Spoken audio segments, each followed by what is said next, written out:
Sinon, on passe à notre deuxième sujet de la soirée. Ce sera un go pour le deuxième sujet. J'ai-tu du son, moi? Oui? Tout va bien? On m'entend? Je m'entends pas. Fort. Donc, écoute, tout le monde était à la parade du Père Noël il y a à la fin de semaine passée? Non? Tout le monde était là. Parce que, en ce temps des fêtes, j'aimerais vous amener à partager un peu. Vous serez surpris de voir que je n'ai pas utilisé l'effet de feu, que j'aime beaucoup. Donc, quand on travaille sur un projet, on a généralement notre poste de travail, un disque dur, une carte de capture d'output vidéo, un moniteur, des speakers pour entendre. Ça va bien si on fait un projet. Si on travaille à plusieurs sur un projet, disons on travaille sur un épisode télé, et plusieurs personnes vont travailler sur l'épisode, disons sur un magazine. Donc, un monteur va travailler sur un topo, pendant qu'un deuxième monteur va travailler sur un deuxième topo. On va avoir un monteur qui va faire un assemblage où on va avoir, ce monteur-là va attendre les topos des autres. Quand on va en avoir un, deux, va commencer à les assembler et peut commencer à faire de l'habillage, à mettre des des trucs comme ça. Donc, c'est sans surprise que si je vous dis que si on peut partager nos projets, nos médias, on peut sauver du temps. Si je peux envoyer mon projet à quelqu'un d'autre, si on peut partager les médias, je vais sauver du temps. Donc, pourquoi partager? Pour travailler plus rapidement. Pour avoir moins de disques durs à acheter. Comment? Bien, si deux personnes travaillent sur le même disque. Travailler plus rapidement. Donc, si j'ai un assistant qui reçoit du tournage et on a 3 monteurs qui vont travailler sur un storage qui est centralisé. Il y a un transfert à faire sur ce storage-là, au lieu d'avoir à transférer le matériel sur chaque salle de montage. Donc, on sauve du temps en assistanat, on sauve du temps au montage. Et on sauve de l'argent parce qu'au lieu d'acheter 3 RAID de 8 TB, ben on achète seulement qu'un et on sauve des sous. Pour sauver des sous, c'est sûr qu'on va utiliser moins d'espace aussi. Donc, on n'aura pas à avoir plusieurs copies des médias. Donc, avec une seule copie des médias, on utilise moins d'espace. Et on peut réutiliser notre matériel pour partager. Et on va voir comment plus tard. C'est pas clair, ça va le devenir. Donc, qu'est-ce qu'on peut partager dans une situation de production, post-production? On peut partager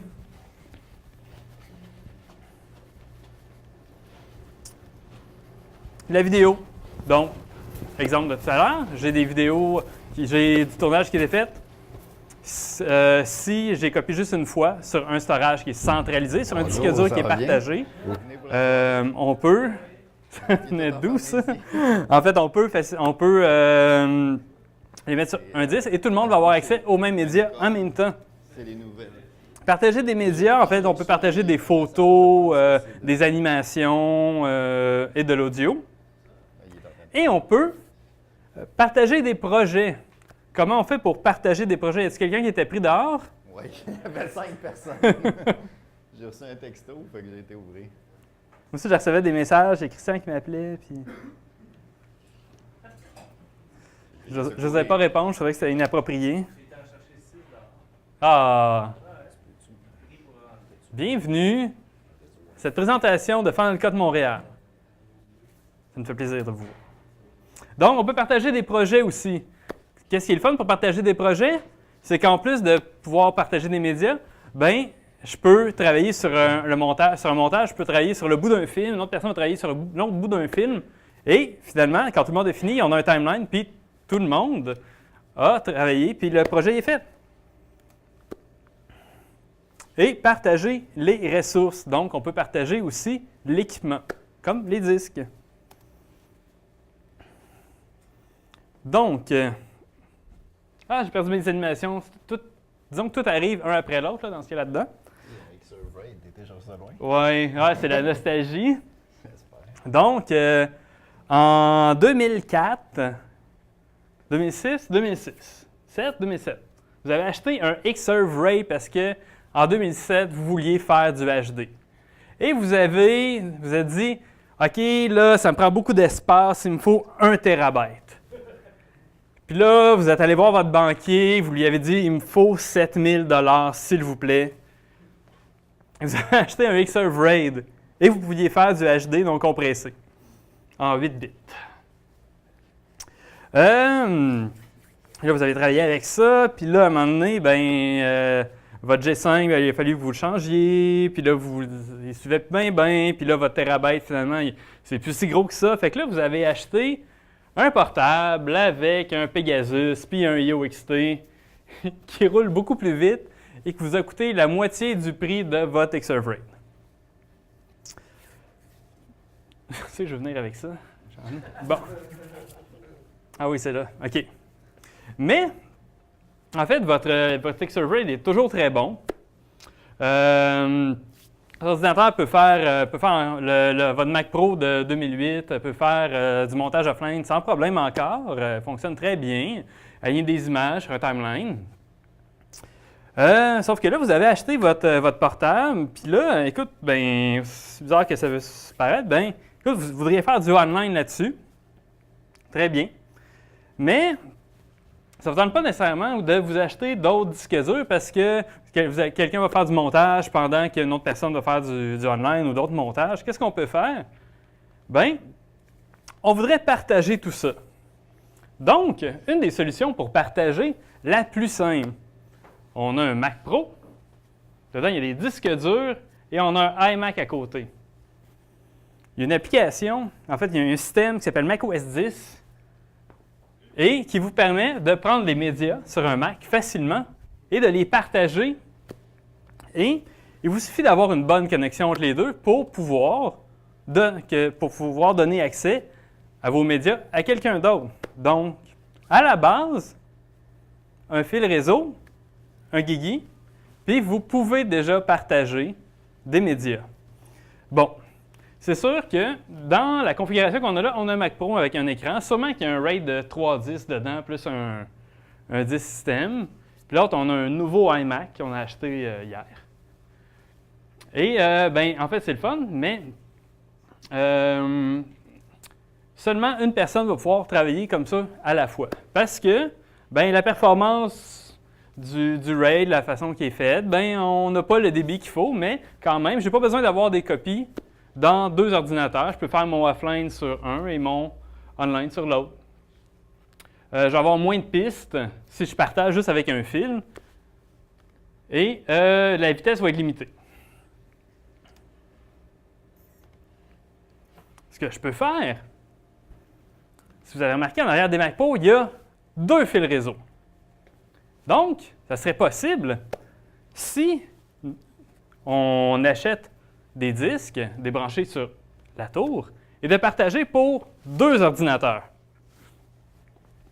Et si on tombe à 2 ordinateurs, on va pouvoir gérer comment les 2 personnes, ont accès à nos projets. Donc, dans macOS 10, on a à peu près tout ce qu'il faut pour dire, toi, tu as accès au projet, et toi, tu as accès au projet 1, toi, tu as accès au projet 2.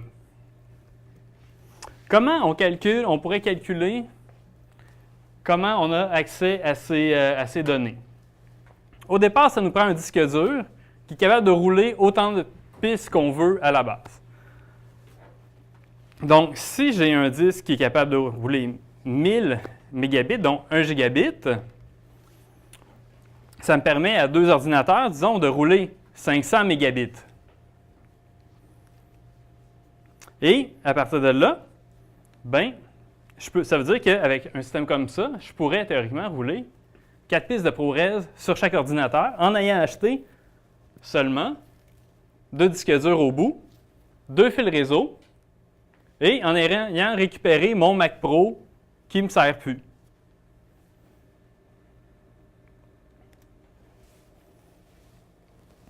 Comment est-ce que je ferais pour partager sur plus d'ordinateurs que 2? Parce que mon Mac Pro a 2 parts, je brancherai 2 ordinateurs. À ce moment-là, je peux passer par une switch. Donc, je vais avoir mon Mac qui est branché dans ma switch. Donc, il va utiliser 2 ports. Et je vais avoir mes 3 iMac de mes monteurs qui vont pouvoir accéder au matériel de mon Mac Pro, qui est rendu un serveur, en fait, à travers la switch. Et ils vont pouvoir s'envoyer des médias comme ça. Et c'est pour améliorer le débit, qu'est-ce qu'on peut faire? Alors, je vous ai montré qu'on peut mettre 2 fils d'1 gigabit ou un gros fil. En fait, ce n'est pas vraiment un gros fil. Ce qu'on peut faire pour améliorer la vitesse de notre réseau. En fait, est-ce qu'il y en a qui ont travaillé en FireWire 400 ici? Bon vieux DV, oui, hein? Excellent. Puis qu'est-ce qu'on a fait quand le FireWire 800 est arrivé? On est allé s'acheter des disques, on a dit « Ah, c'est bien plus vite, on peut faire du HD maintenant! » Puis, en fait, on est passé de 400 mégabits à 800 mégabits. Alors, c'est possible, avec une manipulation, de prendre nos 2 fils d'1 gigabit, qu'on peut brancher sur un réseau et un autre, et de les mettre ensemble et de faire une connexion de 2 gigabits, donc de doubler notre vitesse de transfert. Comment ça s'appelle, cette magnifique méthode? On appelle ça faire des trunks, faire du link aggregation. Rapidement, comment ça se fait? C'est que n'importe quel Mac est capable de faire ça. Si je viens dans ma petite pomme ici, système préférences, et quand on a un bug de réseau, on s'en va toujours là, puis on voit si on a une petite lumière verte, et ça nous dit oui, notre Wi-Fi est connecté. Mais, ici, on a un menu dans lequel on va moins souvent qui s'appelle Manage Virtual Interface. Et ici,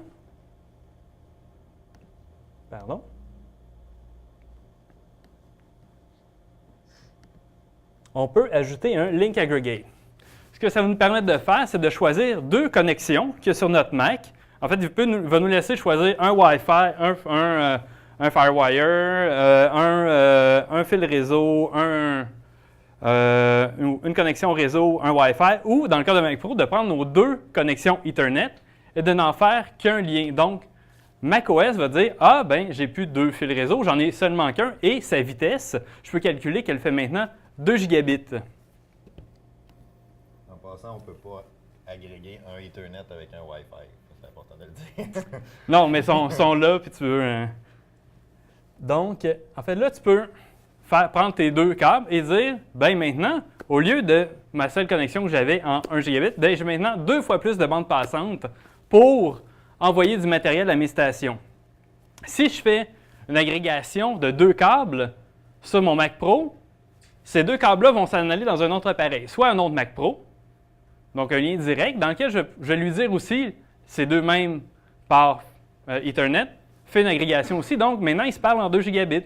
Ou d'aller, si j'utilise une switch Ethernet, je vais pouvoir lui dire la même chose. Donc ici, je vais pouvoir aller dans ma switch et lui dire ces 2 parts-là, ben maintenant ne sont qu'un lien, et c'est un lien 2 gigabits.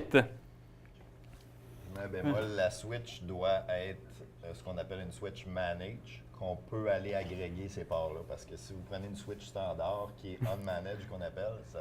Comme un airport. C'est ça. Voilà. Airport, ça marche pas. D'où la prochaine animation. Merci.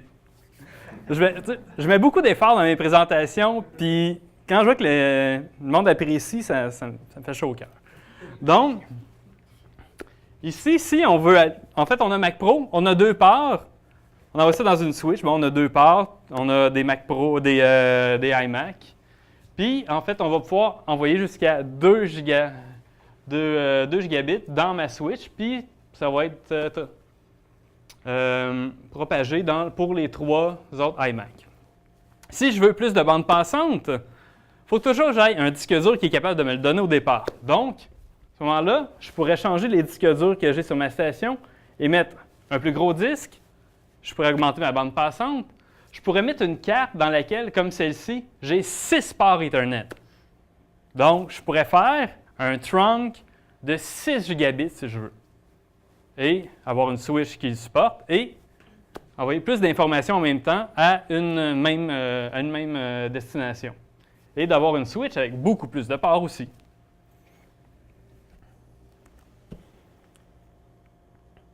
Ou, fait que là, on a vu plein de solutions si j'en viens à finalement upgrader mon système, ma salle de montage. Et je veux travailler avec quelqu'un d'autre chez moi, puis j'ai un Mac Pro, je vais mettre plus de disques, puis je veux le partager, donc je vais mettre une switch, un upgrade. Mettons qu'on part de rien. On part un projet et j'ai oublié quelque chose qui est vraiment le fun.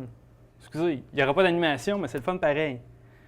J'ai parlé en fait, un autre truc qui va vous permettre d'avoir un meilleur débit, en fait, pour transférer des fichiers sur un réseau. C'est une petite passe-passe qu'on se demande toujours à quoi ça a l'air, à quoi ça sert, pardon. C'est les jumbo frames. Est-ce qu'il y en a qui ont déjà essayé de mettre dans le temps des MP3 sur une disquette? Tu sais, quand c'était trop gros, on prenait on essayait de faire un zip qui était divisé en 4 disquettes, puis là on le transportait, puis là on loadait chaque disquette une après l'autre.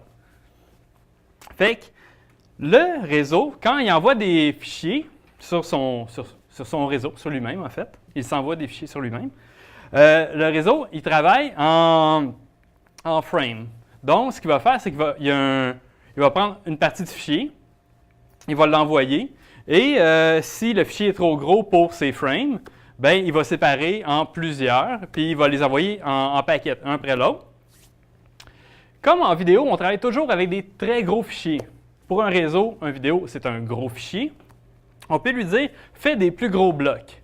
Donc, si on se rappelle nos disquettes, bien, si à la place des disquettes, on avait des zips, là, je fais appel à votre mémoire. Yes. En fait, on aurait pu s'arrêter beaucoup moins de manipulation pour transférer notre fichier. Donc, avec les jumbo frames, si on vient sur notre connexion, et on va dans Advanced, on peut dire à notre interface, hey Dominique, je pense que je vais switcher sur ton ordinateur pour ça. Parce que je n'ai pas branché mon adaptateur Ethernet qui n'est pas sur mon MacBook Pro. Network. Hardware. Donc, si on va dans Hardware et qu'on va à Manual, on a Jumbo qui est le Jumbo Frame. Donc, au lieu d'envoyer des informations par bloc de 1500, ils les envoient par bloc de 9000. Donc, ça va être beaucoup plus de manutention pour un réseau d'envoyer des gros blocs que des petits. Donc, encore à ce moment-là, comme le trunk, il faut dire à chaque bout de la chaîne que les deux fils sont ensemble. Ici, il faut que les deux bouts de la chaîne soient setés en jumbo frame. Et encore là, on va améliorer de beaucoup la vitesse optimale de notre réseau. Fait que c'est deux manipulations qu'on peut faire pour vraiment optimiser notre réseau, surtout en vidéo. On re-switch à mon ordinateur sur mon PowerPoint. Ça, mon Keynote. Bon, tout ça, c'est bien beau, mais c'est si on décide de prendre un ordinateur, prendre des disques et partager le matériel qu'on a déjà. Si on a un ordinateur plus fermé, comme un iMac, puis on a un SSD dedans, ça fonctionne super bien, mais d'un coup, on veut travailler avec plusieurs personnes en même temps et on a besoin de plus de volume, de plus d'espace. Ce qu'on peut faire, c'est mettre nos ordinateurs en réseau et sur le réseau, en parallèle, on met un NAS. Un NAS, c'est un Network Attached Storage. Il ne faut pas se mélanger avec un SAN qu'on va voir plus tard. Qu'est-ce que le Network Attached Storage va faire? Il va faire exactement ce que notre Mac Pro avec ses disques faisait avant, sauf que c'est un appareil qui est optimisé pour ça. Non, ce n'est pas un ordinateur. Non, ça ne peut pas nécessairement vous faire de compression. C'est un disque qui est partagé sur un réseau. La plupart des NAS vont vous permettre d'avoir des utilisateurs, vont vous permettre de pouvoir gérer les médias avec une interface web. Mais comme celui-ci qu'on a, en fait, il va se brancher sur un réseau existant ou un réseau qu'on va créer. Il y en a des plus gros. En fait, ici, c'est la même compagnie qui s'appelle QNAP, qui fait des NAS. Et, en fait, ça aussi, c'était supposé être une animation que j'ai perdue. Tu sais qui sont mélangés dans les versions avec Mountain Lion, qu'on fait des versions, puis là on sauve, puis là c'est ça qui s'est passé.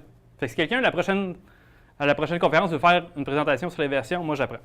Donc, en fait, je vais vous conter une petite histoire qui est bien le fun.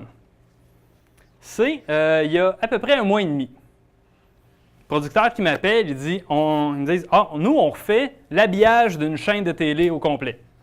Comme on refait les bumpers, tout ce qui va être pour annoncer les émissions de la chaîne de télé. Tout ce qui va être les autopromos, tout ce qui va être l'habillage, les horaires, toutes les pubs où ils disent, bon, à 5h, 5h30, 6h, on va avoir tel show. On fait ça. Et, d'habitude, ils disent, on fait affaire avec une boîte de production, on fait affaire avec une agence, mais là, on va faire ça à l'interne. On a engagé un réalisateur très créatif. Sauf qu'en fait, il y a une bonne idée, mais nous, on n'a jamais travaillé en... Nous autres, on n'a jamais travaillé en ça. Ils appellent ça en 5K? Oui, vous voulez travailler en 5K? Oui, on aimerait ça travailler en 5K parce qu'on veut travailler en 240 images secondes. Vous voulez travailler en 5K à 240 images secondes? OK. Oui, c'est possible. Puis, qu'est-ce que vous avez? Bien, on a acheté 2 lacis, là, puis là, ils vont se promener entre la prod puis nos stations. Puis, c'est comme, OK, est-ce qu'on peut se rencontrer?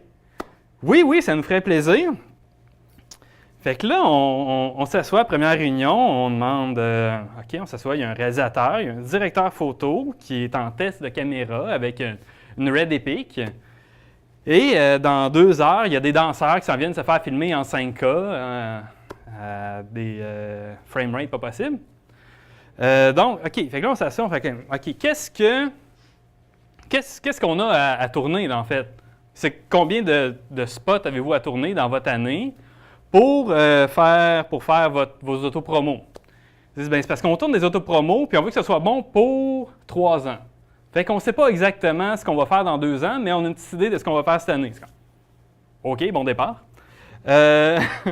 Puis là, c'est OK, bien, en fait, vous avez prévu de tourner combien d'heures par jour?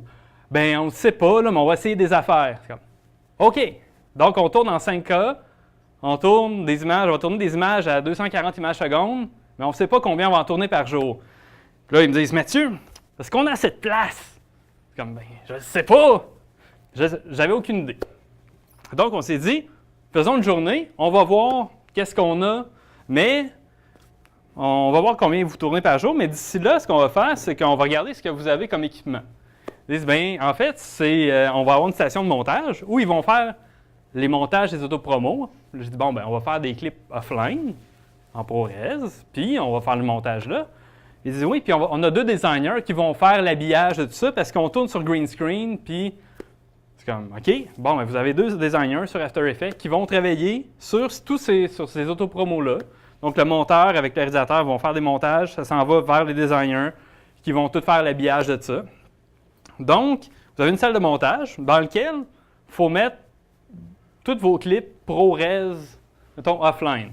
Donc, on s'entend avec un DIT sur le plateau ou un Data Wrangler qui va prendre tout le matériel tourné en 5K et qui va faire des ProRes avec, qui va livrer ça pour le monteur.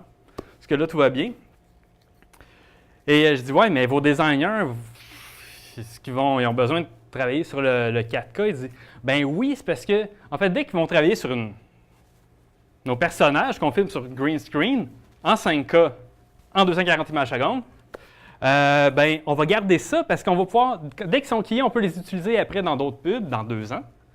Mais après ça, ils vont finir le projet, ça va finir en HD. C'est comme, OK, donc, il faut que chacun des designers ait accès à tout le tournage 5K des 2 semaines et demie de tournage. C'est comme, là, on regarde ça, puis les 2 designers ont des disques durs externes en SAS, assez rapides, de 16 TB. Donc, bon, ils sont vides. Remplir 16 TB en 2 semaines, c'est un beau défi, là. Je veux dire, ça se fait, là, mais on va prendre une chance, on va y aller avec ça. Je ne pense pas qu'on les remplisse. Donc, on monte une procédure. À chaque jour, il y a du tournage. il y a un disque dur qui se part du studio, puis s'en va chez le producteur. Il y a un assistant qui prend le disque, il copie les ProRes sur la station du monteur, il copie les fichiers 5K sur la station Designer 1, Designer 2, sur un backup.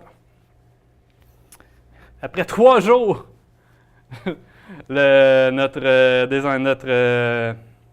assistant appelle et dit « J'aurais peut-être besoin d'autres disques durs. » Donc, alors là, on regarde pourquoi a-t-il besoin d'autres disques durs? C'est qu'en fait, il pensait tourner 500 gigs par jour, finalement, il tourne 2 terabytes. Puis finalement, il tourne 2 semaines et demie. Donc, ça fait 12 fois 2 terabytes, ça fait 24 terabytes, finalement, de tournage en RAID, plus les ProRes. Donc, ça sonne une cloche à dire que nos 2 designers n'ont pas assez de place sur leur disque dur parce qu'ils ont 16 terabytes. Donc, ils n'ont pas de la place pour mettre le matériel de tournage, donc sûrement pas de place pour faire leur rendu. Et là, le producteur qui voit tout ça arriver, il dit « Ouais, mais là, on prend du retard, puis là, c'est compliqué de copier tout ça, puis je pense qu'on va engager un 3e designer pour venir nous aider à gérer tout ça, à gérer le matériel, puis à faire les keys, à faire les animations. » Comme « OK. » Donc là, on a 2 stations qui ont 16 terabytes chacun. Mais on a 24 terabytes de matériel à mettre, plus il faut plus de place pour mettre des rendus puis des versions finales. Et une 3e station qui n'a rien, qui a besoin d'un 24 terabytes et plus aussi. On regarde ça avec parce que ça prend quand même des bons disques pour rouler du 5K. Puis ça, on se dit, bien, ce qu'on peut faire, c'est acheter un seul disque et brancher tout le monde dessus. Donc, ça va revenir moins cher qu'acheter 4 fois. Je suis rendu là? Oui, hey, c'est pour expliquer ce que je dis. C'est ça. C'est à ça que ça sert. Donc, la première solution, c'est, en fait, j'ai mes 3 Mac Pro au bout, mes 2 16 TB, mon 2 TB de mon 3e designer. Il y a déjà une station, mais il n'y a pas de disque. Donc, la solution 1, c'est d'acheter un 16 TB pour le premier, un 16 TB pour le deuxième et un 32 TB pour le troisième, qui puisse avoir tous les médias et travailler. Pour un 64 TB pour 13 000 $. Oubliez la carte au milieu. Elle n'est pas là. Donc, puis là, j'ai fait comme OK, mais c'est quand même beaucoup d'argent.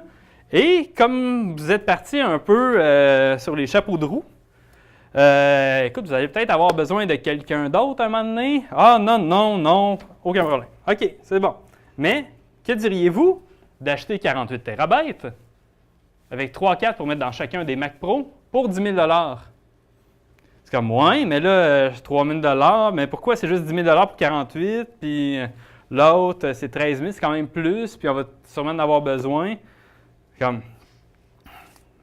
on jase un peu, et tout d'un coup, ils me disent, ouais, on aurait un monteur aussi qui viendrait, puis qu'il faudrait que, tu sais, qui viendrait faire du dérush, ou le Réal aussi, il travaillerait sur un autre portable.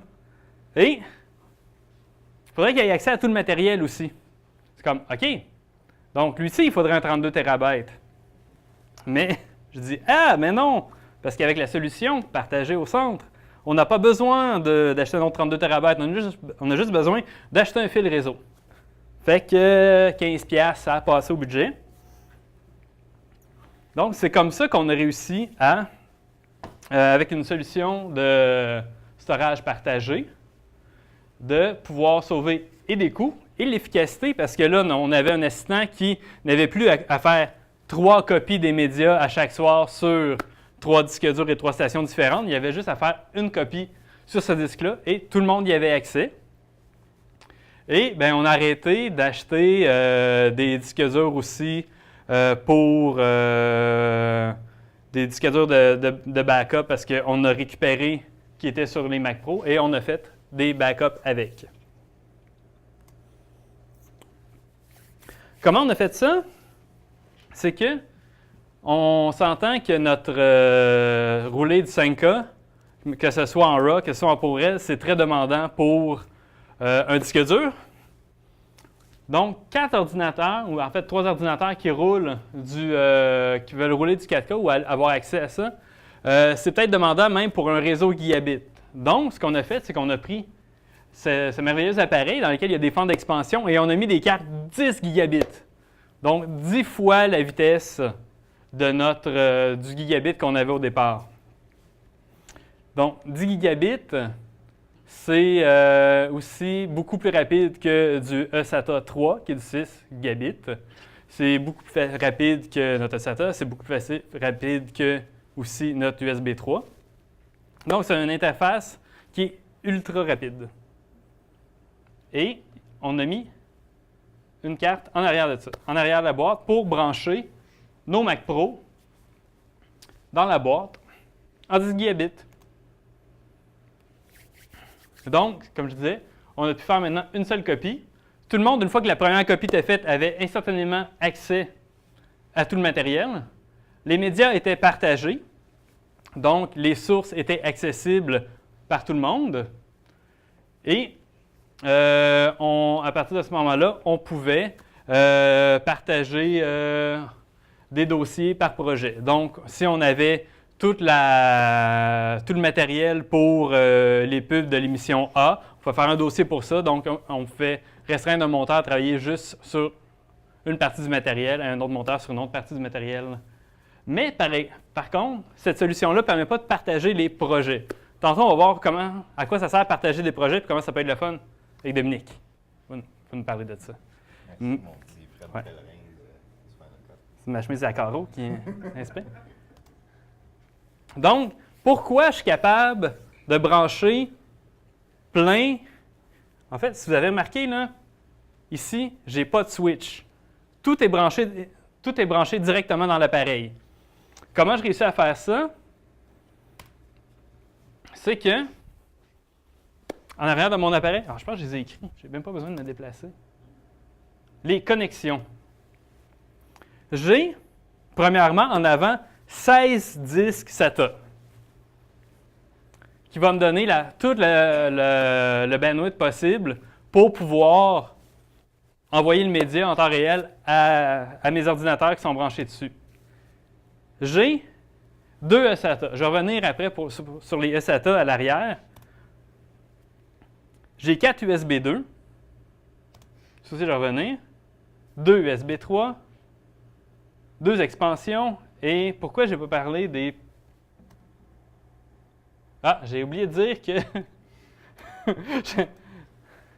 En fait, quand on achète l'appareil, celui-ci, il y a déjà 4 prises réseau dessus. C'est des prises gigabit. Donc, c'est possible. Tantôt, on parlait de gigabit, on a parlé de ProRes, c'est possible, ou de ProRes LT, HQ. C'est possible, avec cette connexion-là, sans problème, si les disques sont à l'autre bout, le permettent de faire du montage offline avec plusieurs pistes. Mes 2 expansions, on voit au milieu, juste au-dessus de la plaque bleue, si on ouvre l'appareil, c'est des fentes PCI. Ça nous permet de mettre des cartes 10 gigabits comme j'ai fait pour ce projet-là. En plus de pouvoir brancher tout ça, c'est aussi un appareil qui est très sécuritaire. Pourquoi? Parce que ça nous permet d'assembler nos disques en RAID. Un RAID, ça va nous donner une redondance. Donc, si on a un disque ou 2 disques qui font défaut, ben, on ne perd pas nos données. Et en plus, ça va prendre toute la bande passante de plusieurs disques et l'additionner pour pouvoir nous donner plus de bande passante. Tu as le choix entre 6 ou 6. Oui, ou 6 moins 1, c'était RAID 6. C'est 5 ou 6 en fait. Merci Dominique. Quelqu'un qui suit. En plus, vous voyez, on a à droite, en dessous du petit bidule vert, c'est 2 power supply avec 2 plugs. Donc, s'il y en a une qui saute, ou si idéalement, on peut les brancher sur 2 breakers différents. Donc, s'il y en a un qui saute, l'autre continue à donner du jus à notre appareil. Et Dominique va vous montrer aussi, il va vous parler de l'appareil un peu plus en détail. C'est que ça nous permet, l'appareil lui-même est capable de gérer ses backups, est capable de gérer des copies de matériel. Donc, nous, ce qu'on a fait, c'est qu'on a pris un disque SATA qu'on a branché à l'externe, un disque moins rapide, et on a dit à la machine à chaque soir, faites un pet de main, de prendre le dossier et de le copier sur notre disque qui était branché à l'externe dans le SATA. Et c'est possible de brancher des disques en USB 2, en USB 3 pour avoir des débits plus rapides, même si ce n'est pas pour du travail, on veut que ça se copie vite. C'était possible aussi pour un assistant de venir prendre directement son disque de tournage, de le brancher directement dans l'appareil et de pouvoir, avec une interface graphique web pour se brancher sur le NAS, de pouvoir ensuite, directement à l'interne, sans avoir à passer par le réseau, de copier ces médias dessus. En fait, rendu là, on n'a plus un RAID, on a vraiment quelque chose qui se rapproche plus d'un serveur. Dans un appareil comme ça, on a un processeur Xeon ou on a des processeurs les plus petits. C'est quoi les processeurs? Il y a du Atom dans les plus petits, je vais en parler un peu plus. OK. Donc, on a vraiment un appareil qui est capable de faire à qui on est capable de donner des tâches. Puis, ah oui, ça se fait tout seul, ça? Malade. Et on a, après ça, si ce n'est pas assez, on a une plus grosse infrastructure. On a 10 salles de montage. On veut que 2 salles de montage travaillent sur un projet. La 3e salle travaille seulement sur une pub d'IGA, tandis que la 4e va travailler sur une pub de métro. On ne veut pas que les deux puissent partager leurs médias. C'est 2 clients qui ne devraient pas savoir que l'autre client travaille dans la même boîte. On peut travailler sur un SAN. Un SAN, qui est souvent on mélange souvent avec un NAS, c'est un Storage Area Network. Ce que ça prend un peu, en fait, ça, c'est une des infrastructures les plus complexes pour Xsan. Ça ressemble à ça. Xsan, c'est une infrastructure de storage partagé qui vient avec macOS 10 Server. Donc, si vous avez les connaissances où vous voulez chercher, vous pouvez acheter macOS 10 Server pour 20 $ sur le App Store et commencer à bâtir une infrastructure comme ça. Si ça ne vous tente pas de lire les manuels, vous faites appeler Dominique. Donc, vite, ce que ça fait un Xsan, c'est qu'on a ici des disques durs qui veulent être, et on veut les partager sur ces ordinateurs-là, ces postes de travail-là. Qu'est-ce qu'il y a entre tout ça? Donc, on a 2 réseaux en parallèle. Je vais passer vite parce que c'est vraiment des technicalités, mais je vais juste vous montrer, en fait, des solutions qui sont plus faciles, des solutions qui sont moins coûteuses et des solutions qui sont beaucoup plus complètes et beaucoup plus gérables, en fait. Donc, comment un Xsan va marcher optimalement? C'est que l'ordinateur, il veut un fichier. On va avoir ici un serveur. En fait, ici, c'est une redondance. S'il y a un saute, l'autre prend la relève. On va avoir un serveur qui va dire « Ah, OK, je sais où est l'information et tu as le droit de la prendre, donc je te l'envoie. » Mais on fait la requête sur un réseau Ethernet, comme on est habitué de voir. Un câble réseau, vieux câble réseau, passe à travers une switch si on a plusieurs ordinateurs. Mais ce réseau-là n'est pas assez rapide pour passer des gigabits, des gigabytes de données par seconde. Donc, ce qu'il va faire, c'est qu'il va dire « Oui, je t'envoie l'information, mais je te l'envoie par mon réseau parallèle qui est en fibre optique et qui va pouvoir avoir un plus haut débit. » Donc, tout ça va nous permettre aussi, va nous permettre d'avoir un très haut débit, de pouvoir prendre, en fait, on sait ce que c'est un RAID, c'est plusieurs disques ensemble qui nous permet d'avoir un plus gros débit. Et ça va nous permettre de prendre plusieurs RAID et d'en faire juste une espèce de pool de disques pour, encore là, augmenter la capacité qu'on alloue à un projet. Et si vous voyez, j'ai fait des petites boîtes, donc c'est possible virtuellement de dire que ceux-là, on donne accès pour un projet, les jaunes ici pour un autre, et tout ça pour un plus gros projet. C'est ce que c'est possible de faire. Il manque juste une petite chose Ouais. à ton dessin, c'est que tu as mis des fibres optiques entre les Mac Mini et la Switch Ouais. fibre optique. Il y a un module qui convertit le Thunderbolt en fibre optique qui s'appelle SanLink de Promise, qui est obligatoire parce qu'on ne peut pas brancher une fibre optique dans le Mac Mini. Il faudrait aussi pour les iMac qu'on a. Exact. Donc, on a vu que c'est possible de prendre peut-être du matériel qu'on avait déjà, de faire un upgrade et de pouvoir facilement partager ce matériel-là pour pouvoir avoir plus de possibilités. C'est possible aussi d'avoir un appareil comme un NAS, comme on a ici, qui est vraiment fait pour partager des médias sur un réseau. Et maintenant, le SAN, c'est une infrastructure qui permet de partager sur un réseau à grande vitesse et de donner accès à certaines portions d'un espace disque à certaines personnes.